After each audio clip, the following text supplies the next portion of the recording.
சூடா மிளகு ரசம் பாருங்க. இப்போ நல்லா நுர தட்டி இருக்கு. அதுக்கு மிளகு கொஞ்சம் போல நான் கல்லுல வச்சு இடிக்கிறேங்க. மிக்சிலலாம் அரைக்கல. மிக்சியில போட்டு அரைச்சா ரொம்ப மழமழன்னு வருது. கல்ல வச்சு இடிச்சா அதோட வாசம் ரொம்ப அருமையா இருக்கும். அதோட வந்து ருசியும் ரொம்பவே நல்லா இருக்கு. பசங்களுக்கு ரொம்ப பிடிச்சிருக்கு. இந்த மாதிரி கல்ல போட்டு இடிச்சு செஞ்சேன். அம்மிக்கல்ல அரைக்க முடியல, அம்மிக்கல் இல்லை, அதனால கல் வாங்கி வச்சு இடிச்சு நம்ம ரசம் வச்சுக்கலாம். ஃபர்ஸ்ட் மிளகு நல்லா பொடியா இடிச்சு வச்சாச்சு. ரொம்ப பவுடரெல்லாம் வராது, ஏன்னா ரசம்ன்றதுனால ரொம்ப பவுடரா தேவையில்ல. இடிச்சு தூள் பண்ணி பாருங்க, இந்த அளவுக்கு போதும். நல்லா உடப்பட்டு அழகா மாவு போல வந்திருக்கும், கொரப்பா. கொஞ்சம் மிளகு இடிச்சு எடுத்துக்கணுமா. அடுத்தது ஜீரகம் கொஞ்சம்,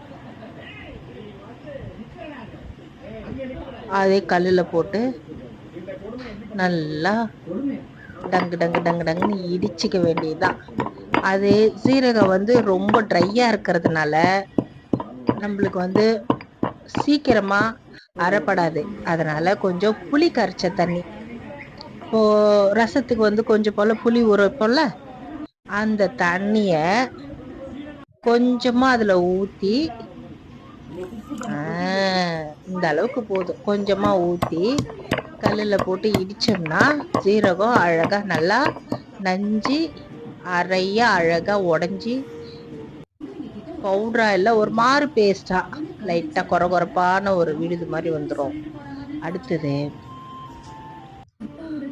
கல்லுல, அதே கல்லுல ஒரு 4 பச்சை மிளகாய் உடைச்சு போட்டுக்கப்பா. உடைச்சு அழகா அந்த பச்சை மிளகாய் உடைக்கிற சத்தம் இருக்குல்ல, ரொம்ப அருமையா இருக்கும். அது ஃப்ரெஷ்ஷா இருக்குன்னு அர்த்தம். அந்த பச்சை மிளகாய் அப்படியே உடைச்சோம்னா,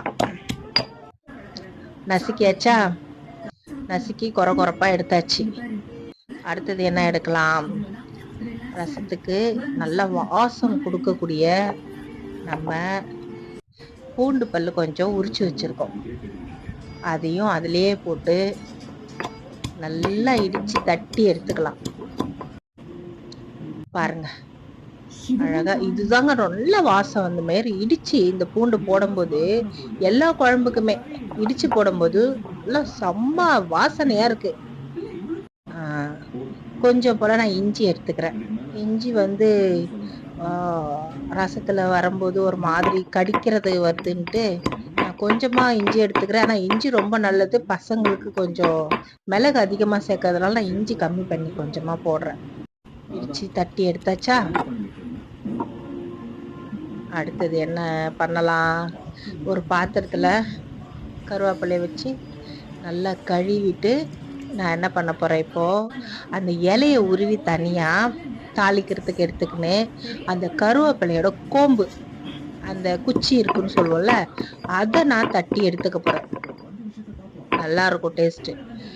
அந்த குச்சியை தட்டி எடுத்து அந்த மாதிரி அப்படி சும்மா சக்கையா வச்சுக்க வேண்டியதாங்க.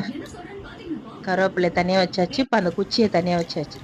வழக்கம் போல கொத்தமல்லியும் நல்லா கொத்தமல்லியை கிள்ளி அலசி எடுத்தாச்சா.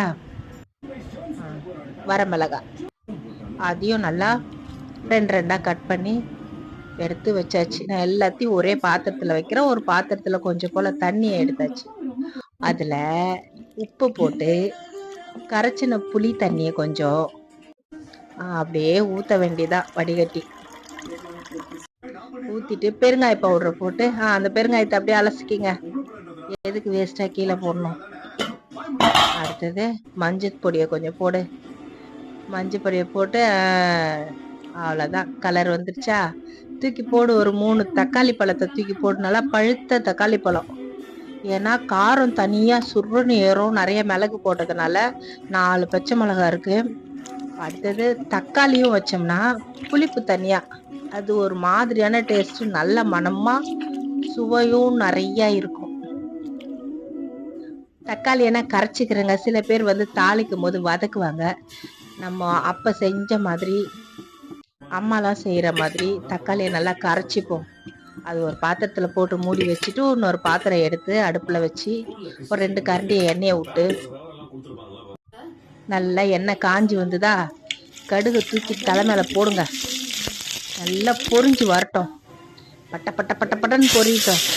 தூக்கி இப்போ நல்லா நம்ம கல்லில் நசுக்கி வச்ச கருவேப்பிலை, காஞ்ச மிளகாய், பூண்டு, இஞ்சி அப்படியே சேர்த்து வச்ச விழுது, மிளகு, சீரகம் மொத்தத்தையும் தூக்கி கொட்டு. கட கட கடன்னு எண்ணெயில் தூக்கி கொட்டு. கொட்டின உடனே அப்படியே பெரட்டுங்க. பார்த்தீங்களா, எண்ணெய் ரொம்ப கிடையாது, ஏன்னா ரசத்துக்கு கொஞ்சம் போல் அந்த இடித்து வச்ச அந்த பொருளுக்கு ஏற்ற மாதிரி கொஞ்சம் எண்ணெய் விட்டால் போதும். ஜாஸ்தியாக எண்ணெய் விட்டு குழ குழன்னு அப்படிலாம் இருக்க வேண்டாம். கரெக்டாக பாருங்கள், அது பெரட்டி எடுக்கிற மாதிரி வந்துருச்சு.